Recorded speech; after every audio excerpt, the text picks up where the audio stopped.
اليوم قصتنا عن الأطفال اللي عيونهم كانت سودة.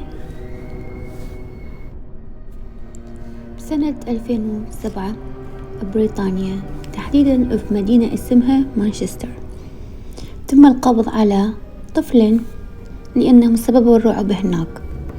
الطفلين هذولا كانوا يمشون عادي مثلنا، وهم شكلهم مثلنا، بس الفرق بيننا إن عيونهم كانت سودة. خلينا نتعرف على هذول الأطفال، من هم وليش الناس تتخاف منهم. طبعا هاي مو مجرد قصة، وإنما قصة حقيقية صارت. الأطفال هذول أعمارهم بالعادة تكون بين 5 و15 سنة، وبشرتهم تكون كلش شاحبة، وبالعادة يظهرون من أنت تكون وحدك بالبيت، وأول ما تشوفهم راح تحس بشعور غريب، تتعب جسديا ونفسيا بدون أي سبب. وأكثر الناس يقولون إنهم بالبداية يطلبون أي شي منك، بس أكثرهم يطلبون إنه يطبون للبيت، وبس تفتح الباب إلهم تشوف هالمنظر اللي قدامك. وأكثر الأحيان يكونون لابسين نظارات، بس أهم شي عندهم إنه يضمون عيونهم. طبعا مثل ما قلنا هم يستأذنون منك، يعني ما يقدرون يدخلون للبيت إذا أنت ما منطيهم الأوكي. أنت بس تشوفهم تنقهر عليهم، لأن شكلهم حزين وكلش تعبان، وملابسهم بالعادة تكون ملابس نوم، وأول ما تدخلهم بالبيت هم قبل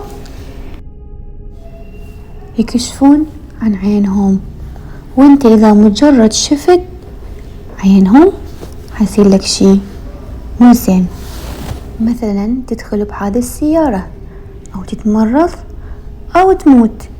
الموضوع يختلف من شخص لشخص.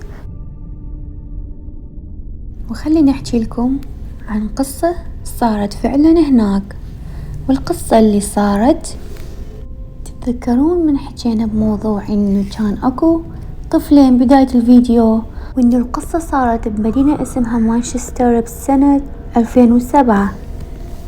طبعا الأطفال هذولا تم القبض عليهم لأن الناس قامت تخاف، والشرطة أخذتهم، وبس هم بالطريق صار حادث، كلهم ماتوا.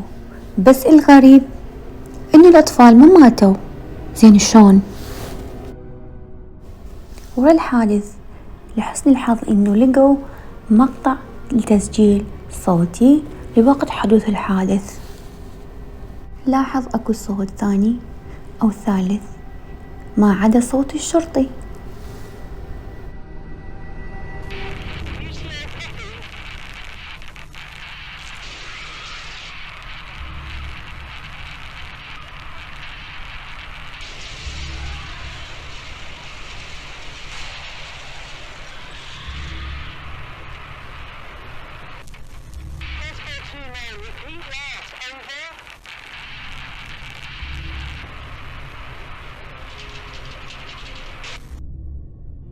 الصوت من وجهة نظري أبدا مو صوت أطفال. هسه خلينا نروح على القصة الثانية وخلينا نشوف شنو اللي صار. القصة هاي مكتوبة وموجودة على هواية مواقع. أكو ابنية اسمها عاشلي عايشة بشقة نيويورك، والشقق بنيويورك نوعا ما تكون صغيرة، وممكن تسمع صوت الجيران بسهولة. عاشلي تقول بيوم من الأيام كنت قاعدة سمعت واحد يدوق بباب بيتهم.